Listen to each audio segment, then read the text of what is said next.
Bem, amigos do Quinto Elemento, estamos de volta, dessa vez na Espanha. Eu estou de férias, deveria estar de férias, mas o pessoal do Quinto Elemento não deixa. E, obviamente, nós temos um compromisso com vocês e mesmo de férias eu não vou deixar de falar da nossa geoeconomia. Principalmente porque essa semana tem sido extremamente maluca, como, aliás, tem sido regra, infelizmente, no mundo.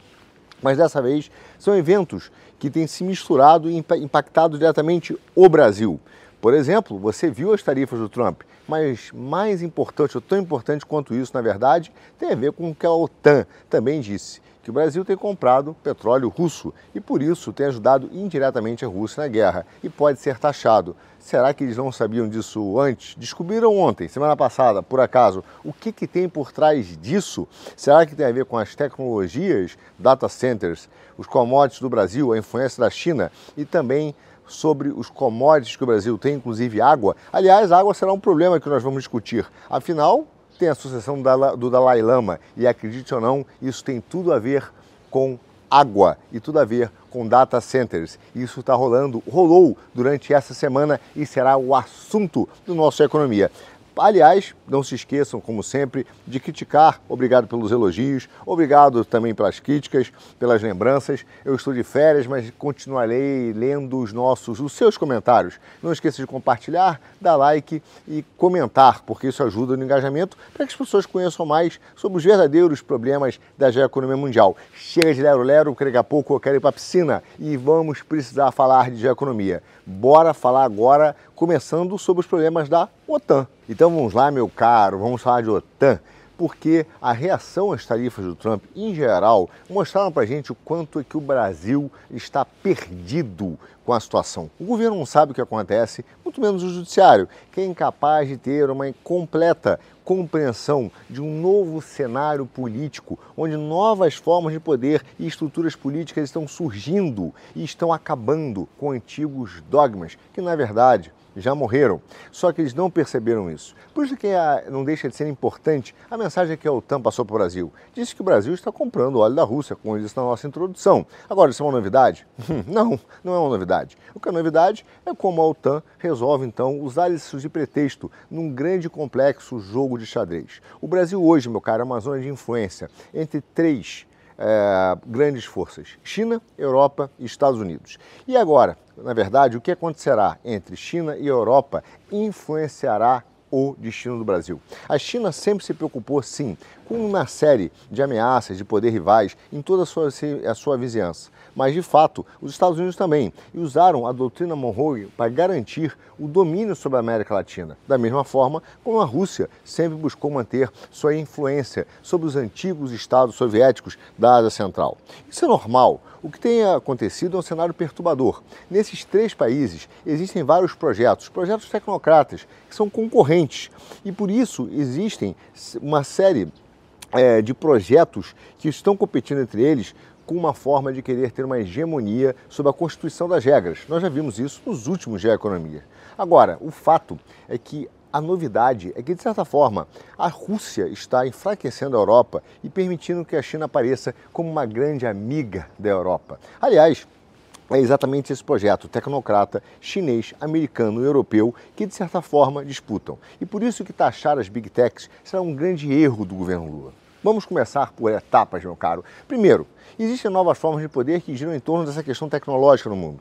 Em particular, em torno das Big Techs, que são gigantes tecnológicos, né, híbridos, e que formam não apenas um real, complexo e grande empresa que gera lucros inimagináveis, não. Eles formam uma identidade política, eles são novos atores que são estranhos para aqueles que não são capazes de compreender a forma como a teoria política está mudando, inclusive enfrentando e ao mesmo tempo sobrevivendo numa simbiose estranha com os Big States, as Big Techs e os Big States. Veja, o que acontece é que com essa nova configuração, os antigos dogmas e, consequentemente, existem novas formas de criação de novas categorias políticas. Esses paradigmas estão mudando e nem o judiciário, aliás, principalmente o judiciário brasileiro, não quer conhecer ou reconhecer de que esse mundo mudou.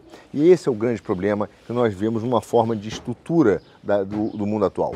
Projetos de tecnologia total. O que é tecnologia total? É uma ideia, meu caro. A ideia de que a tecnologia carrega também o quê? Um projeto político, ideológico, total, porque ele quer dominar e ter poder e controle, sem nenhum comparativo na história. Como eu sempre digo, o Fukuyama afirmou em 89 que nós tínhamos chegado ao fim da história, que era preciso entender o fim da história como o fim das ideologias. Finalmente o liberalismo iria dominar o mundo.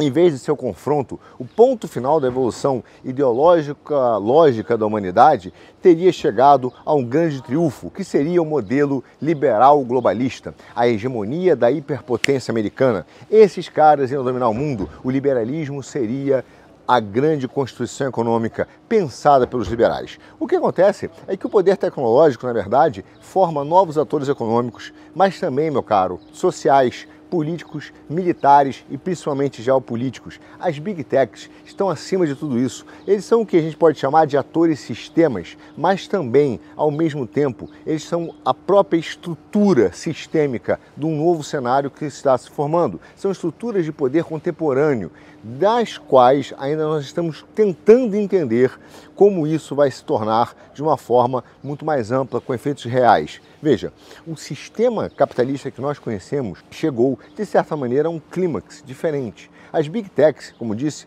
não são apenas atores, empresas dentro de um determinado sistema liberal. Não, eles são, ao mesmo tempo, a infraestrutura, a condição de um novo sistema econômico e, de certa forma, uma superestrutura. Essa estrutura tem um sistema semelhante a uma nova forma de liberalismo autoritário, né, ou de despotismo suave, nas palavras lá do Tocqueville, dependendo, obviamente, do ponto de vista que você preferir abordar sobre a teoria ou política ou filosófica da questão. De fato, há um liberalismo, mais que as Big Techs vendem, né, mas eles são, ao mesmo tempo, e se contrapõem a poderosos estados sistêmicos. Diga-se passagem, Estados Unidos e China foram, aliás, os grandes Big States que foram capazes de gerar Big Techs e começaram a se irrigar e se alimentar mutuamente. Curiosamente, essas Big Techs hoje são as que começam a construir uma nova forma de um capitalismo orientado, mas dessa vez pela política, com laços íntimos que, ora, se confrontam, mas ao mesmo tempo, às vezes, formam uma simbiose com Big State. Ou seja, essa ideia tecnológica da tecnocracia é, ante tudo, uma ambição política de controle, poder, e está misturado, né, ao mesmo tempo, com um Big State. Ou seja, uma mistura dos gigantes tecnológicos com os estados, os grandes estados. E esses caras, muitas vezes, se cruzam, ora em confronto, ora em simbiose. Esse novo estado é uma compreensão de que estamos formando uma nova teoria política. Uma nova teoria política formada por esses grupos. E esses caras vão começar a alterar o sistema, não só econômico, mas político, geopolítico, social do mundo de uma forma que nós ainda não vimos e a Suprema Corte brasileira é incapaz de compreender. Por quê?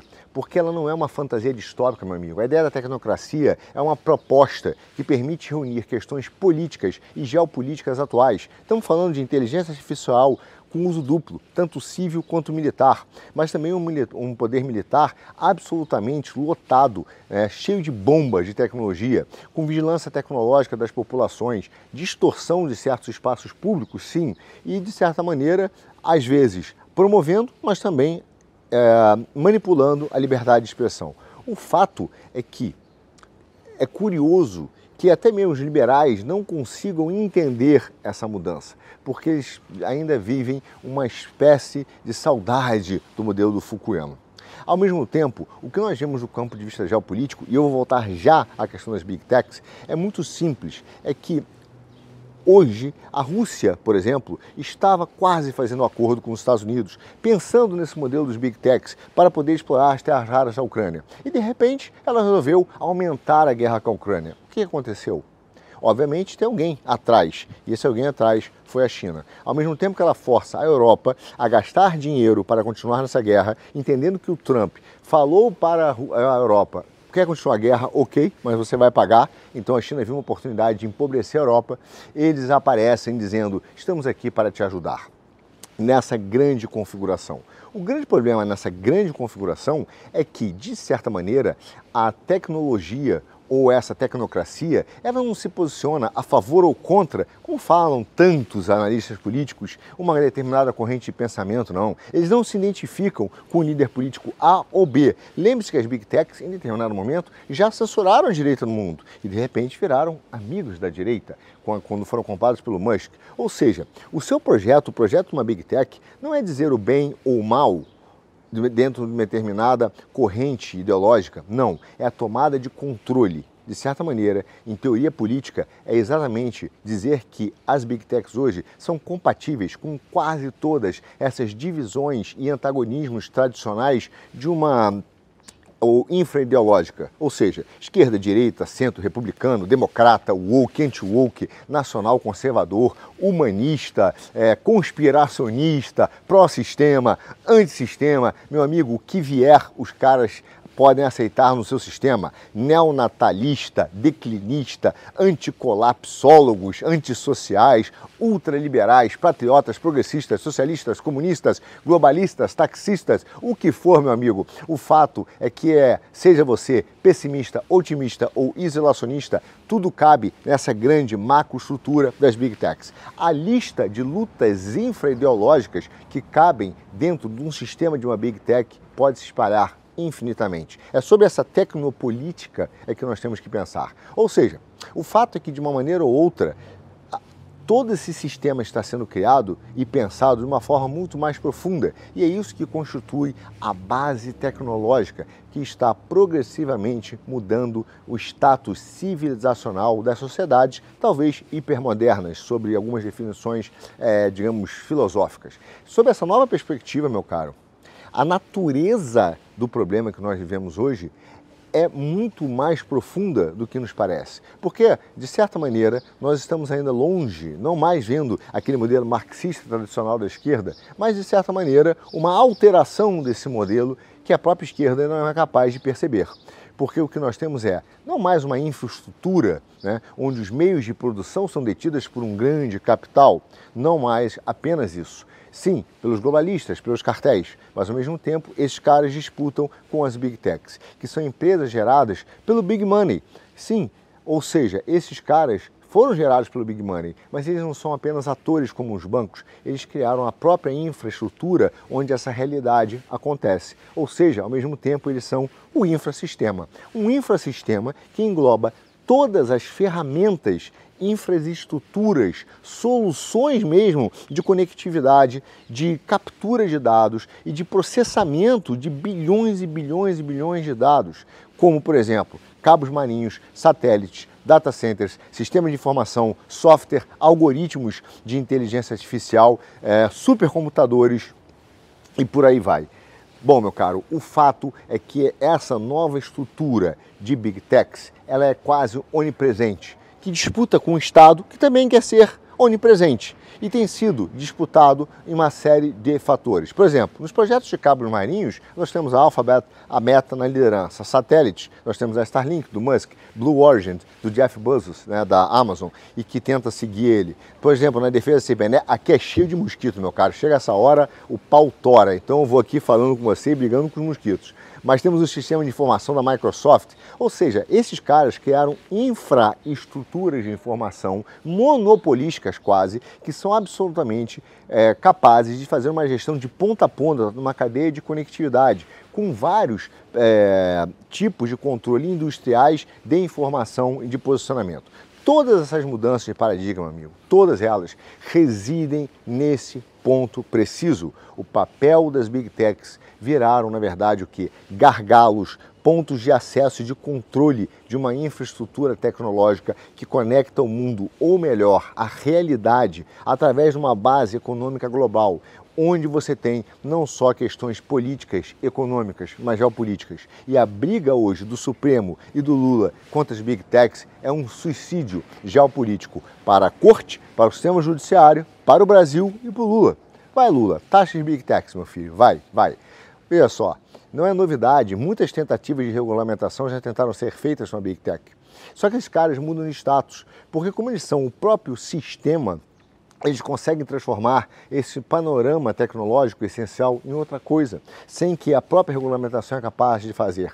Porque você consegue regular ativos, né, ou fazer uma política, por exemplo, de controle tecnológico dentro de um sistema em que é fora, né? Você consegue controlar atores que vivem dentro de um sistema, mas alterar o próprio sistema onde você está inserido, como o judiciário, por exemplo, está, é quase impossível, porque esse sistema é plástico, ou seja, esses caras conseguem ser a metaestrutura, o infrasistema, quebrar essa relação, desculpe, marxista, maluca, de dominante e dominado, na verdade, por supervisores e supervisores. De certa maneira, da mesma forma que os big states querem controlar as big techs controlam os big states. Por isso que esse conceito de classe, que já foi o motor da Revolução Marxista, é absolutamente ultrapassado no sentido de que ele não consegue refletir nenhum dado da realidade.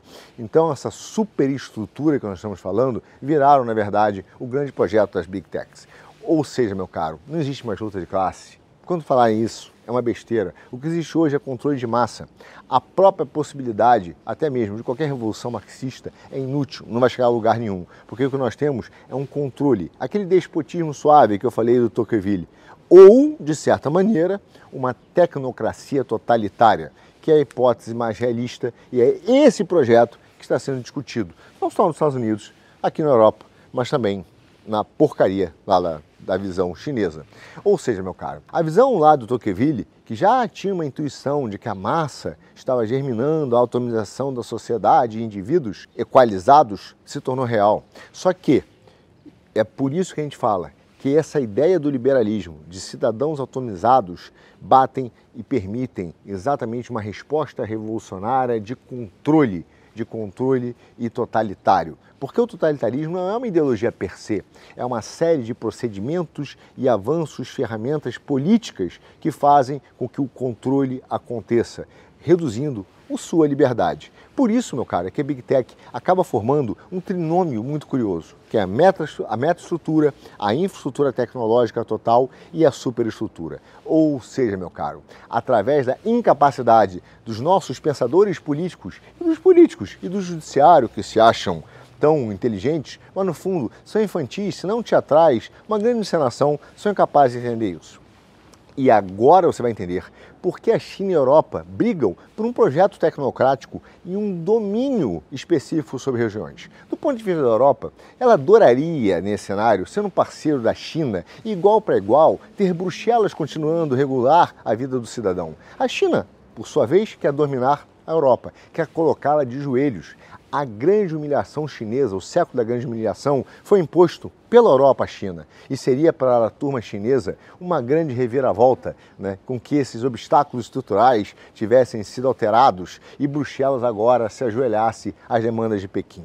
Só que Bruxelas já percebeu isso. Hoje eles consideram as práticas comerciais da China desleais e a sua esfera econômica, né, mostra um histórico preocupante também de direitos humanos e uma aliança hoje com a Rússia. Na verdade, instrumentalizando a Rússia, fazendo uma guerra de procuração contra a Ucrânia, que por sua vez é instrumentalizada não pelos Estados Unidos, mas por lideranças tecnocráticas nos Estados Unidos e na Europa, principalmente hoje na Europa. Só que a China não quer mudar de rumo, ao contrário, ela está apostando na fraqueza da União Europeia, esperando que Bruxelas ceda. E embora a União Europeia esteja de fato numa situação econômica calamitante, desesperadora, o fato é que hoje ela não pode concordar com um grande acordo, senão ela realmente vai estar fazendo grandes, inúmeras, enormes concessões em suas práticas econômicas, cedendo à deslealdade da China e até mesmo em dúvida se a China manterá o apoio ou a estratégia por trás da guerra da Ucrânia. Ou seja, meu amigo, onde vamos olhar isso? Próxima cúpula, China e União Europeia. Acontecerá agora em Pequim, 24 de julho. Um importante encontro, amigo. Marcará 50 anos das relações diplomáticas entre eles. Mas, meu amigo, se a cúpula hoje demonstra algo, é o fato de que a China não está disposta a jogar de acordo com as regras de ninguém, muito menos numa ordem internacional imposta pela Europa. O que ela está interessado é usar a Europa para questionar a ordem feita pela Europa e dos Estados Unidos. Ao mesmo tempo que vê que não existe chance de Pequim fazer um acordo com os Estados Unidos e que o Zéu, aliás, o Trump, querem fazer uma mudança de paradigma no comportamento mundial valendo até agora, o que colocaria em risco os planos da China. O discurso, meu amigo, de meses de duração sobre uma reaproximação de China e União Europeia nessa cúpula tem sido feito. O pessoal tem tentado dizer que eles vão chegar num grande acordo. A verdade é que o cenário de divisões entre eles só aumentou nos últimos meses. Ou seja, hoje, o que a China quer mesmo é enfraquecer a Europa economicamente. E a guerra contra a Rússia é uma ótima notícia para a China. Ainda mais com o Trump mandando a Europa pagar a conta dessa guerra. E o Putin hoje se coloca numa situação que ele adoraria fazer um acordo não com a Europa, mas com os Estados Unidos. Uma espécie de Kissinger reverso. Ao invés da China ser usada para acabar com a Rússia, como aconteceu no passado, eles querem o contrário. O Putin adoraria ser o instrumento americano para enfrentar a China. A verdade é que a China tem feito esse discurso aqui na Europa. O seu melhor amigo te abandonou, a União Europeia. Nós podemos ser a âncora da nova estabilidade mundial. A Europa gosta dessa conversa se fosse de igual para igual, mas não é o que acontece. O ministro de Relações Exteriores chinês, Wang Yi, e 2 dos seus assessores têm viajado pela Europa em tempo inteiro, acusando os Estados Unidos de abandonar a ordem internacional.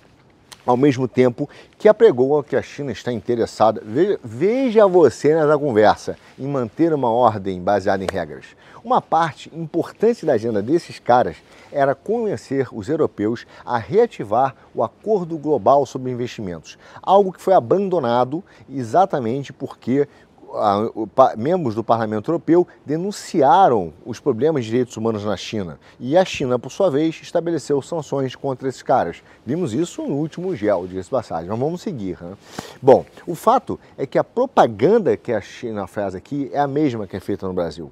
A mesma do Supremo Tribunal e das cortes brasileiras. A ideia de que os Estados Unidos abandonou uma ordem, mudou, e agora é preciso realinhar com determinadas políticas, que são, no fim, tecnocratas. Só que os tomadores de decisão na Europa, como, por exemplo, a presidente da Comissão Europeia, Ursula von der Leyen, deixa eu ver se sair dessa... Pronto, senhores. A abertura, ela percebeu que ela gostaria de ter essa abertura com a China, mas ela também está sendo avisada, percebendo que existem questões estruturais que impedem isso. Qual o ponto final, meu caro? O ponto final é que houve várias medidas tomadas por ambos os lados, tentando uma reaproximação, principalmente feita pela von der Leyen. Só que da China é tudo falso. E até mesmo os parlamentares europeus percebem isso. Em março, o comissário de comércio da União Europeia, Maroš Šefčovič, ele reuniu-se com líderes chineses em Pequim. O objetivo desse cara é discutir formas de melhorar e reequilibrar as relações comerciais e de investimento entre a China e a União Europeia. Ou seja, o cara tentou de fato falar o seguinte: vamos fazer um acordo que rebalanceia isso e você para de trapacear. Em abril, a von der Leyen, deixa eu me benzer de novo, que essa mulher é o bicho, né? Teve uma conversa com o premier chinês, o Li Qiang, para discutir as relações bilaterais entre Europa e China. Só que em maio, a China teve de novo com o Parlamento Europeu e negociaram para suspender as trocas de sanções multas ou de restrições mutuais, principalmente com a China, feita em relação a alguns membros do Parlamento Europeu que denunciaram as barbaridades de direitos humanos feitas na China. O que os europeus aqui não esperavam é que realmente tudo que Pequim prometeu não veio.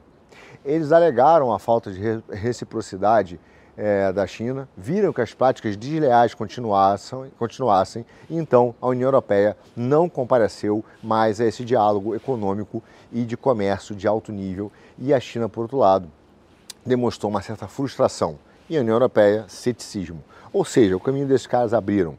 O governo chinês, por sua vez, não apresentou nenhuma oferta séria, o que exigiria mudanças significativas no comportamento chinês e até mesmo de questões estruturais, econômicas e de segurança da forma como a China aborda certas áreas. Na frente econômica, por exemplo, a lista de problemas estruturais são profundos, meu amigo. E essas listas impediram a União Europeia, por exemplo, de criar algum tipo de aproximação com a China que fosse real. E essa lista, por exemplo, eu posso falar, inclui déficits comerciais crônicos, acesso restrito de empresas europeias ao mercado chinês, porque eles não deixam entrar lá, barreiras não tarifárias, regulamentações que são extremamente opacas e assimetria de mercado, transferência forçada de tecnologia e até mesmo, atenção, óbvio, manipulação cambial. Aliás, anote, em algum momento falaremos sobre a guerra das moedas. Em breve, estou preparando isso para a gente. Mas um problema grave para a União Europeia é exatamente o excesso de capacidade industrial chinesa que tem transbordado material para cá. Não porque eles são bons, mas porque tem subsídios estatais que levam a um determinado dumping de exportações no mercado europeu, deprimindo preços, prejudicando empregos aqui na Europa, inclusive fazendo com que várias indústrias europeias vão à falência. Vou te dar um exemplo notável, super conhecido. A União Europeia impôs penalidades de entre 17% a 45% aos veículos elétricos chineses. Sabe por quê? Dumping. E você vai ver daqui a pouco como os chineses usam a pauta ambiental para fazer valer os seus veículos elétricos, mas é tudo baseado em carvão. Mas vamos lá. Essa produção depende de baterias. E essa produção deveria ser feita no mercado europeu. Só que, na verdade, eles não são fabricados no mercado europeu e estão ameaçando indústrias europeias porque as baterias feitas por esse carro estão sendo utilizadas sob preços subsidiados na China. Então, embora a China tenha sido um importante parceiro comercial da Europa durante anos, o déficit comercial da Europa com a China só tem aumentado na última década e ultrapassou, anote no caderno, mais de 300 bilhões de euros somente ano passado. Então, meu caro, outro problema desses caras, que é estrutural, é que eles vêm enfrentando aqui na Europa, há muito tempo, restrições da China ao acesso ao seu mercado. Ou seja, os caras gostam de chegar aqui e explorar o mercado europeu, mas lá não podem entrar. O chefe da Câmara de Comércio Europeu se manifestou recentemente sobre um dos problemas nessa área e afirmou, meu caro, que a falta de acesso justo às compras governamentais na China tem sido um grande problema de longuíssima data e não parece que esses caras querem resolver isso, ameaçando as empresas europeias que operam lá no país. Ou seja, a União Europeia respondeu a esses obstáculos com uma nova ferramenta em sua estratégia de redução de riscos.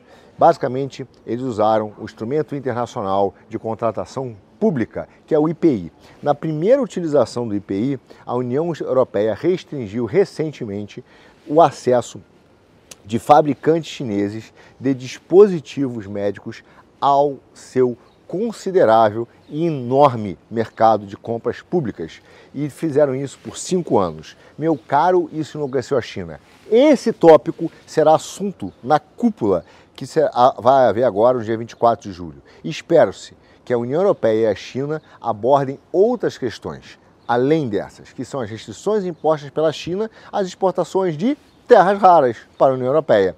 Esses minerais, nós já falamos inúmeras vezes, são cruciais para os setores automotivo, de defesa e de energia renovável da União Europeia. E a China vem reduzindo a concessão de licenças para terras raras há meses, em decorrência exatamente usando como pretexto a guerra comercial entre China e Estados Unidos. Ou seja, já vimos isso no passado. Além de ser algo extremamente poluente, as terras raras viraram também uma arma geopolítica.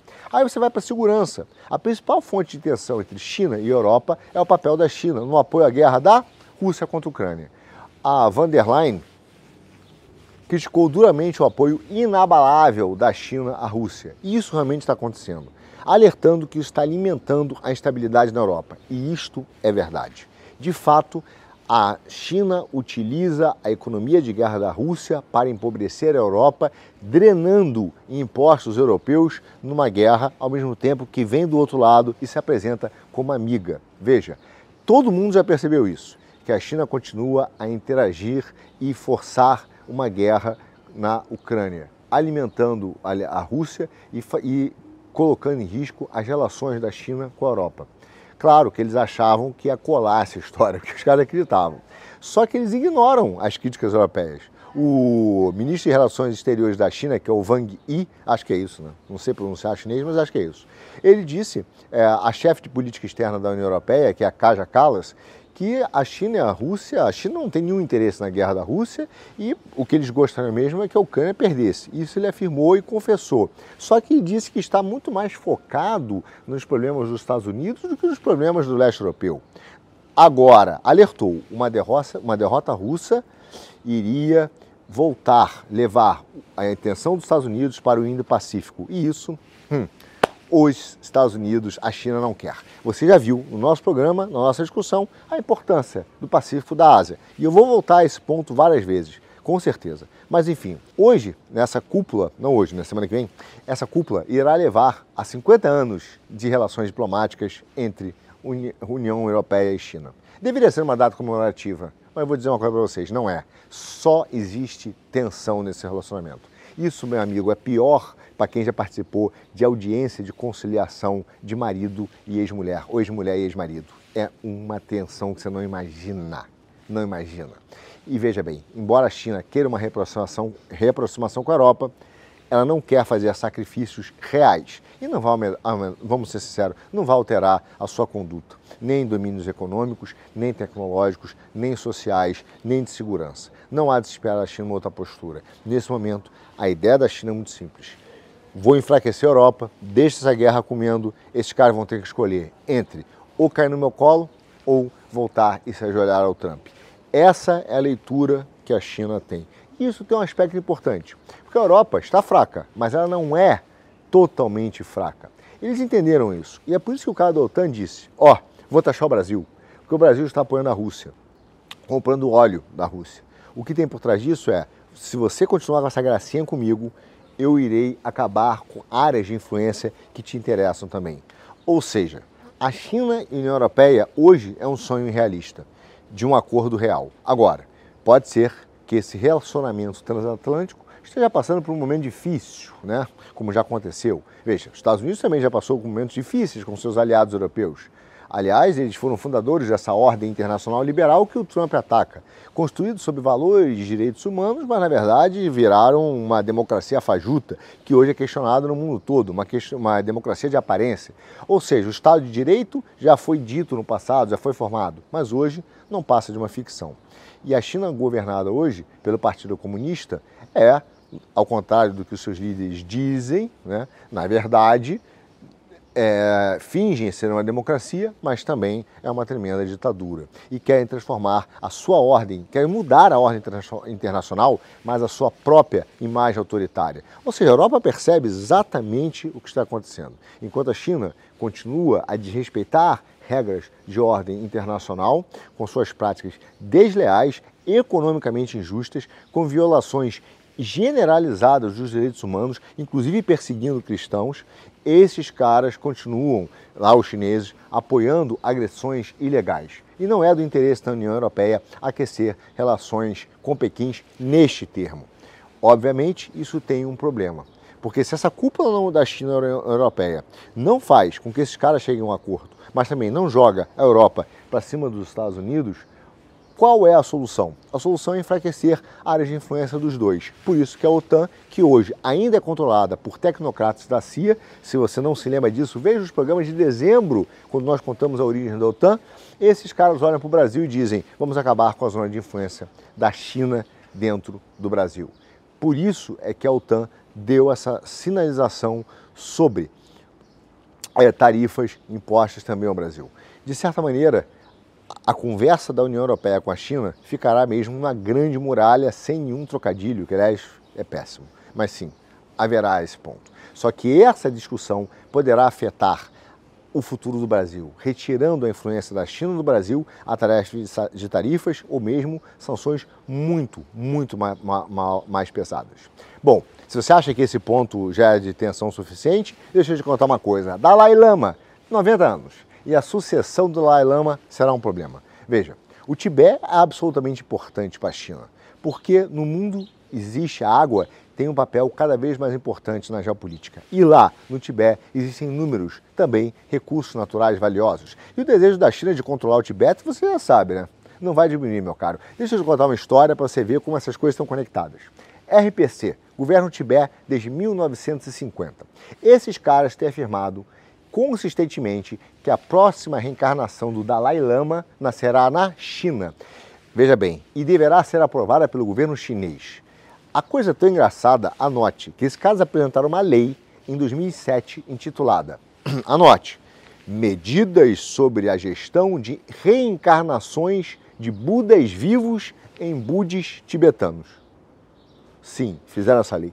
E ela estabelece regras rígidas que regem as reencarnações. Resultado, meu caro, o Dalai Lama, a sucessão dele provoca reações tanto no governo chinês quanto na Índia. O 14º Dalai Lama será, anote, um separatista. O ressurgimento da questão da sucessão do Dalai Lama traz um nível, meu amigo, de tensão entre China e Índia que já é frágil por si só. Nova Delhi, com esse papo da China, se encontra numa situação particularmente complexa, porque a economia lá não está bem, o Modi está com um problema enorme na classe média causado pelo endividamento e esse governo do Modi terá que enfrentar cada vez, aliás, já está enfrentando críticas cada vez maiores da opinião pública, principalmente da comunidade tibetana. Você sabe que a China gosta também de fazer umas certas manipulações no povo-arel, né? Pois bem, esses caras já estão fazendo atividades políticas e estão tentando desenvolver laços com Pequim, estão se apaziguando com Pequim. Externamente, meu amigo, existe a possibilidade, inclusive, de uma pressão chinesa desse ressurgimento ao longo de toda uma fronteira sino-indiana, especialmente em regiões de Sikkim, Ladakh, Arunachal Pradesh, onde vivem populações tibetano-budistas consideráveis, de grande número. No mesmo jeito, no mesmo argumento que o Putin usou para invadir a Ucrânia sobre uma determinada população russa naquela área. Ou seja, a pressão chinesa ela vai intensificar, inclusive atividades de espionagem, e já foram registradas, tá, em áreas como Dharamshala, né, e que visava essa diáspora tibetana que se exilou. Ao mesmo tempo, na Índia, lá em Nova Delhi, ela está preocupada com a crescente força de uma mais fervorosa sentimento de nacionalismo, nesse caso tibetano, especialmente entre os tibetanos mais jovens, que se opõem a essa abordagem do caminho do meio, ou o famoso Umay Lam do atual Dalai Lama, que defende, aliás, uma autonomia significativa, em vez de uma independência formal. O fato é que o próximo Dalai Lama, escolhido pela China de acordo com as leis chinesas, irá, sim, levar a um processo hoje de rompimento ou de tensão dos laços sino-indianos. E o próximo Dalai Lama pode simplesmente cortar, de fato, esses laços, a depender do nível de influência e das atividades de subversão que são feitas pela China hoje dentro do Tibete.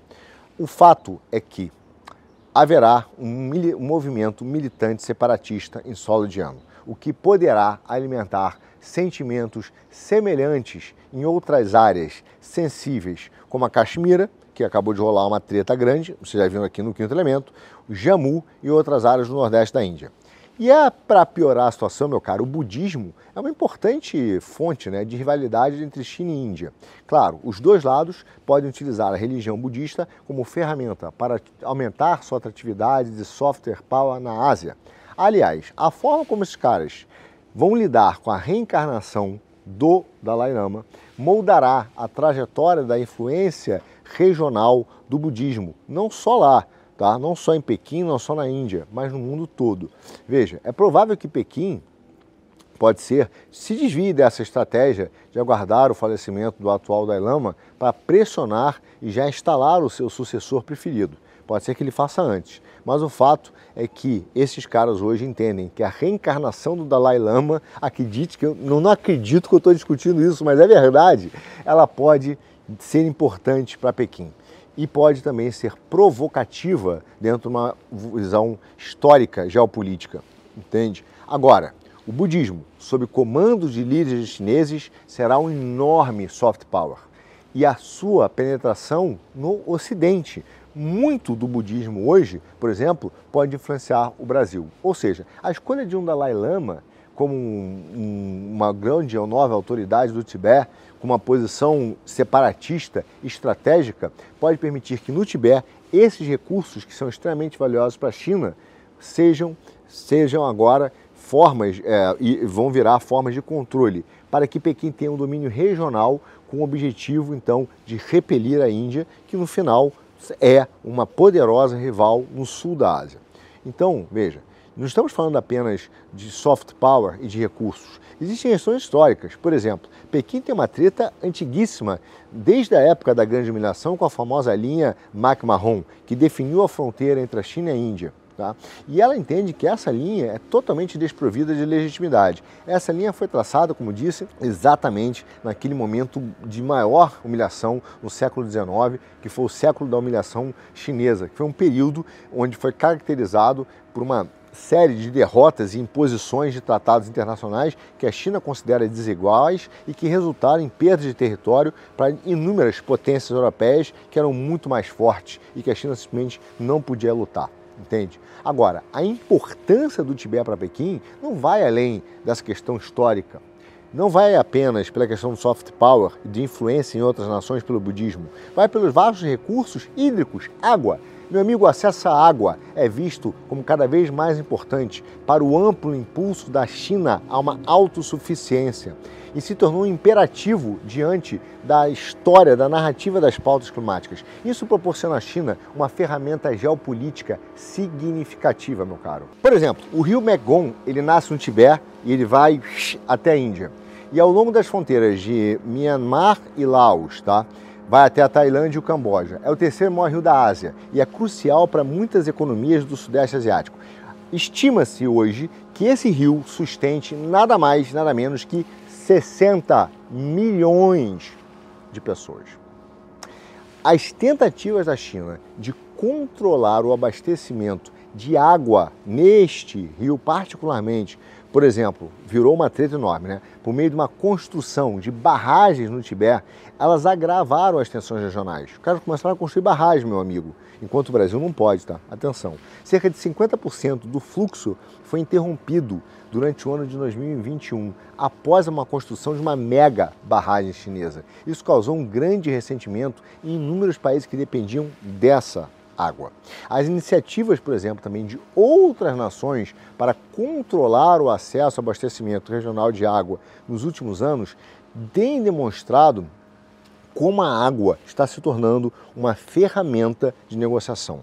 A Índia tentou cortar o abastecimento de água do Paquistão agora, numa guerra, num conflito que aconteceu no início do ano entre os dois países e que nós detalhamos aqui no nosso GE Economia.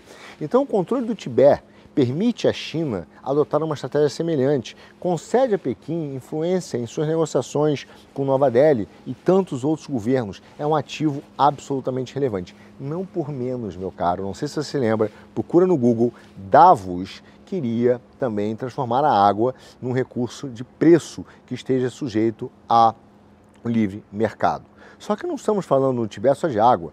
Dentro desse rio existem lítio, depósitos importantes de lítio que são cruciais para a cadeia de suprimentos chinesa, especialmente para a indústria de veículos elétricos. Pequim está tentando, meu caro, reduzir a sua dependência de empresas e suprimentos ocidentais. Eles estão hoje percebendo e quase quebraram por causa das tensões comerciais impostas por Trump sobre os produtos chineses. Eles agora querem construir a sua independência. Nesse aspecto, água será um recurso vital. Mas sabe para quê também, meu amigo? Data centers. Exatamente. Recentemente, agora, semana passada, teve uma notícia do New York Times. E ele contou que, quando a Meta inaugurou um data center, que eles gastaram 750 milhões de dólares no condado de Newton, as torneiras da casa de dois velhinhos tadinhos secaram. A realidade é que na era que nós estamos vivendo da inteligência artificial, a água se tornou tão crítica para os data centers, porque hoje alimentam o desenvolvimento dessa tecnologia, né? Tão importante quanto a eletricidade, só que as pessoas só olham para a eletricidade. As instalações hoje, elas bombeiam enormes quantidades de água fria em vários canos para poder resfriar os super mega computadores. Ou seja, para que esses caras possam fazer aqueles cálculos quânticos e colocar serviços de internet com inteligência artificial, esses caras precisam também de água, muita água. A China, inclusive, tem projetos de botar data centers dentro dos oceanos. Um data center que a Meta concluiu ano passado, por exemplo, consumiu nada mais nada menos que 500 mil galões de água por dia. Novos data centers construídos para treinar a inteligência artificial são ainda mais poderosos. E o problema é que a gente ainda não sabe quanto de água esses caras vão exigir. Estima-se que serão milhões de galões de água por dia, de acordo, por exemplo, com um pedido de licença que foi revisado nessa matéria do New York Times. Ou seja, esses caras, à medida que a inteligência e as empresas de data centers vão crescendo na complexidade tecnológica, elas exigem cada vez mais água e negociam com os estados usando a receita tributária que vão pagar e vão gerar como alavancagem nisso, entende? Ou seja, de certa maneira, esses caras também têm usado e utilizado de alguns projetos usando a ideia da receita do liberalismo, do modelo neoliberal, para poder negociar cada vez mais água. E uma água que às vezes é subterrânea e precisa ser jogada para fora da superfície. Então esses caras metem bomba lá embaixo, puxam as águas, secam o solo para poder preparar isso para usar os data centers. Ou seja, a água é um recurso particularmente hoje difícil de gerenciar. Então, por exemplo, se o município hoje precisa adicionar capacidade energética à sua rede, botar mais energia, você pode construir novos parques solares. Você bota para a turma da Agenda Verde aí, turbina eólica. Você pode abrir usina de carvão. Você pode ter energia nuclear. E água, meu amigo? A água vem de um reservatório próximo, que só pode ser abastecido se chover. E aí? Como o cara vai resolver? O fato é que a eletricidade é mais cara para os data centers, sim, do que a água. E é por isso que Davos está de olho nessa economia. Eles querem especificar a água para começar a criar uma barreira econômica, entende? Esses caras estão começando a olhar para isso. Agora imagina a importância da Amazônia para o mundo.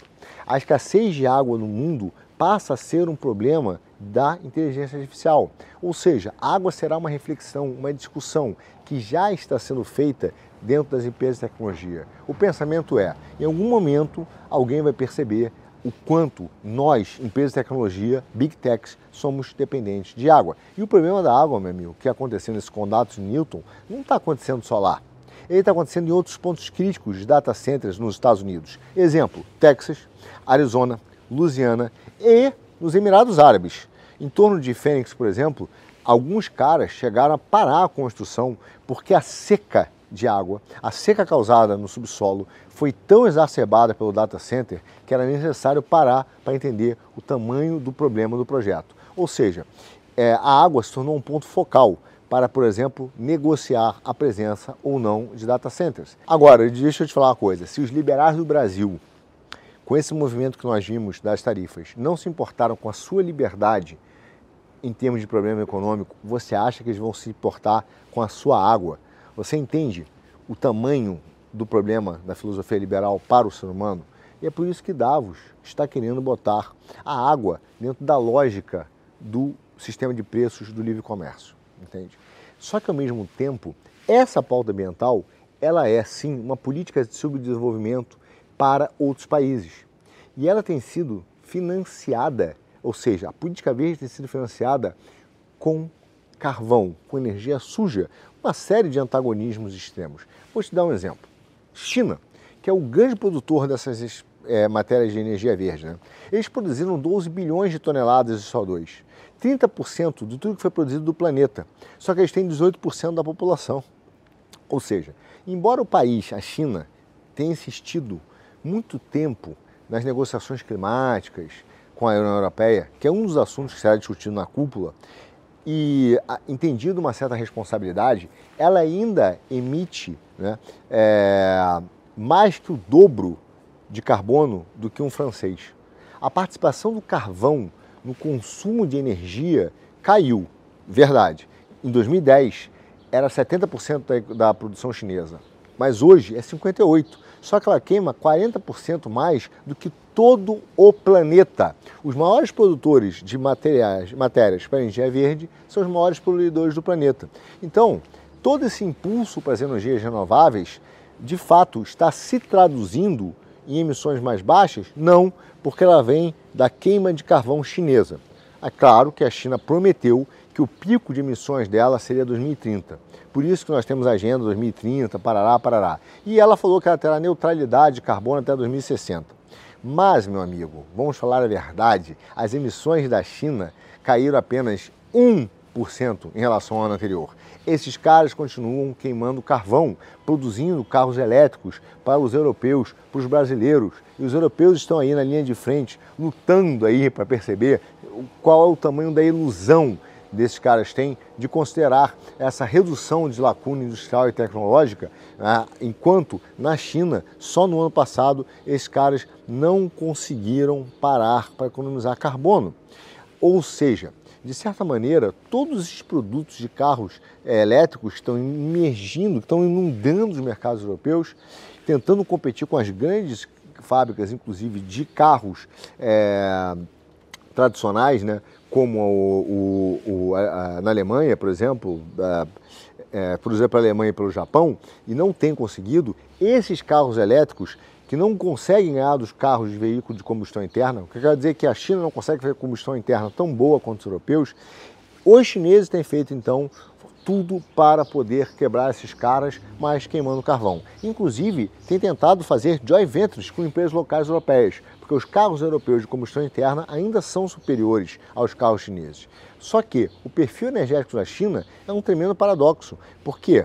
Ela é responsável por mais da metade do consumo global de carvão no mundo. Só que, ao mesmo tempo, é a que mais constrói indústrias de painéis solares e veículos elétricos. Ou seja, a China quer impor uma pauta ambiental via organismos multilaterais para trocar um sistema monetário baseado em preço por um sistema baseado em energia, a custo do subdesenvolvimento do Brasil, de outros países, mas tem uma energia barata, gerada a carvão. Ah, que beleza, né? Ou seja, os fabricantes chineses têm energia barata, os europeus cada vez mais caro, os brasileiros cada vez mais caro, os americanos também. Uma beleza, né? Na primavera agora de 2025, a energia eólica e solar já fornecia mais de um quarto da energia da China. Só que, ao mesmo tempo, o uso doméstico de carvão chegou no pico. Ou seja, o carvão continua sendo estratégico para a demanda doméstica, que cada vez ainda continua sendo lenta. As mineradoras chinesas estão exportando ainda mais. Os embarques de carvão, agora no início do ano, foram de 13% maiores em relação ao ano anterior. Ou seja, a ascensão verde da China foi garantida por uma economia baseada em carvão. A China é o país mais trapaceiro da história, meu caro. Desculpe aí, ô Jabor. Você que é um vendedor da China deveria falar a verdade aí para os seus seguidores, né? Bom, grande parte dos equipamentos solares do mundo são produzidos com energia fóssil. A própria AIE constata que o carvão gera mais de 60% da eletricidade usada na fabricação global de energia solar voltaica, muito acima da participação do carvão nas redes elétricas atuais. Isso ocorre porque mais de 80% das fábricas fotovoltaicas do mundo estão localizadas em províncias chinesas como a Xinjiang e a Jinsu, onde o carvão domina a rede, meu caro. A China investiu mais de 50 bilhões de dólares em fábricas de energia solar desde 2011, só que quase 10 vezes maior do que o investimento europeu. Tá? Só que, ao mesmo tempo, eles usam o carvão para fazer o boom da energia solar, quebrando as empresas aqui. Por isso que a Europa fala, cara, vocês jogam sujo. Vocês jogam sujo, literalmente, né? Literalmente, realmente literalmente, nem sem trocadilho. Enfim, ou seja, meu caro, todas essas emissões que foram feitas das usinas a carvão na China são despejadas no meio ambiente. Da mesma forma, mas você está comprando energia solar para salvar o mundo, né? E, ao mesmo tempo, destruindo empregos no sul global, para poder fazer a transição, a tal transição energética. Enquanto isso, as indústrias de carvão e as indústrias pesadas da China alimentam a sua cadeia de suprimentos, tá?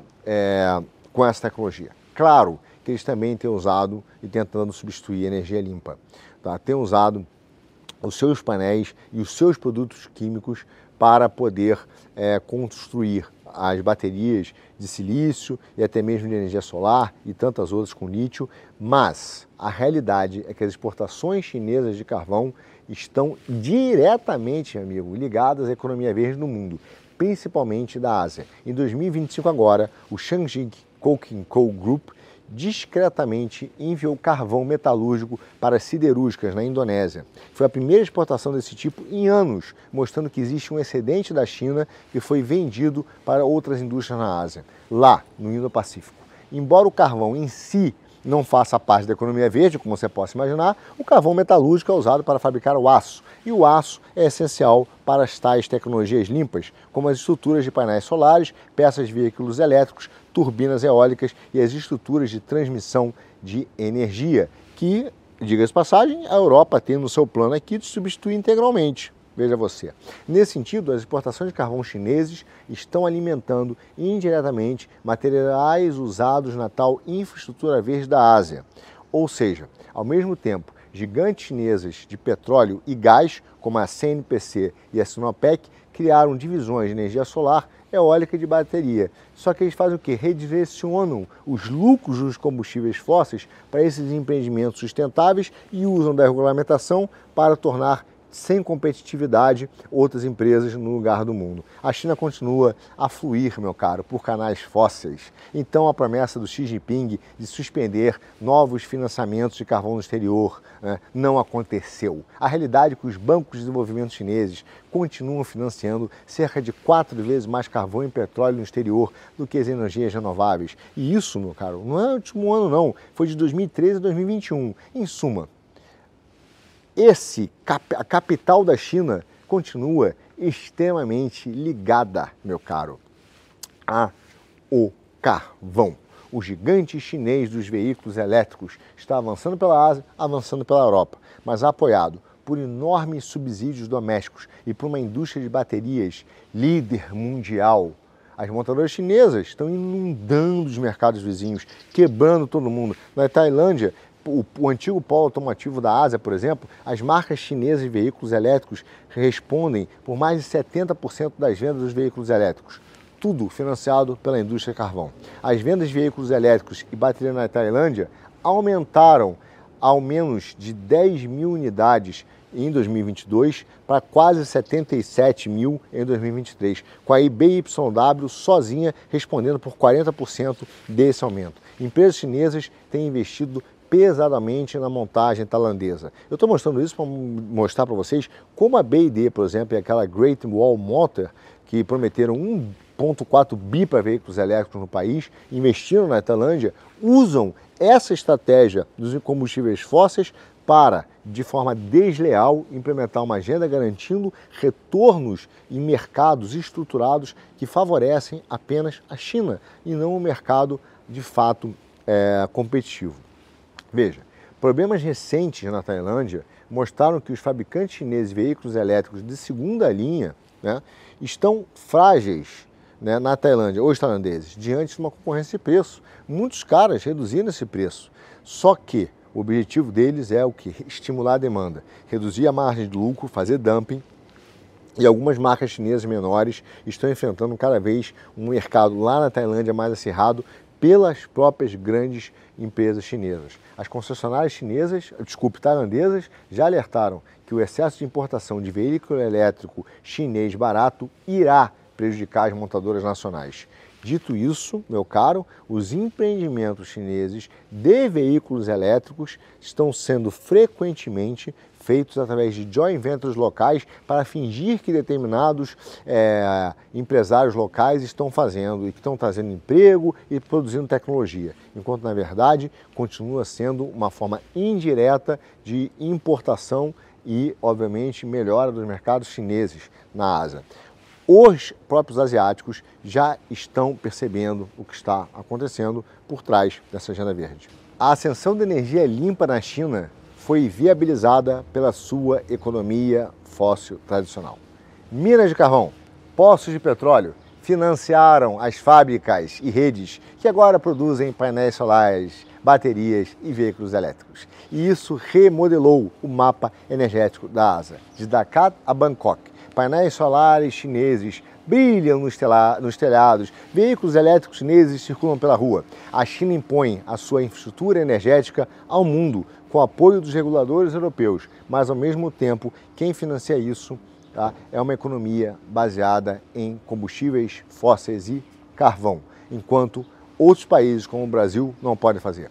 A ruptura Europa e China irá criar desestabilizações na Ásia e no Pacífico, que podem ser extremamente benéficas para o Brasil e também benéficas para os projetos das Big Techs. Mas para isso, o Brasil precisa construir a sua própria rota, entender como esses diferentes projetos de governança global, muitas vezes contraditórios, têm em comum uma coisa: usam o Brasil como fornecedor de matéria-prima, tornando pobre e limitado em termos de desenvolvimento, ao mesmo tempo que estrategicamente importante para a realização desses projetos. Há um projeto tecnocrático de parte das Big Techs americanas, há um projeto tecnocrático europeu e um projeto tecnocrático chinês. Ao mesmo tempo, há uma outra parcela do apoio americano de Trump que quer criar um desenvolvimento soberano. E aqui na Europa, diversos projetos políticos já se opõem à União Europeia e Bruxelas como um órgão regulador tecnocrático e também querem desenvolver os seus próprios países, voltando a ser soberanos. Agora, resta ao Brasil entender que lado está. No final das contas, aquela mensagem da OTAN, as políticas de Trump que visam realmente colocar o judiciário brasileiro, reformular esse novo regime ditatorial que foi criado, que se alinha com projetos tecnocráticos, ora de regulatório de Bruxelas, ora os chineses, de fato pode estar em risco. Esse regime pode cair a depender da força e do interesse dos Estados Unidos e principalmente de uma ruptura política entre OTAN, Europa e China. Agora, se isso vai ou não vai acontecer, meu amigo, você já sabe. Será assunto para um dos próximos GE Economia.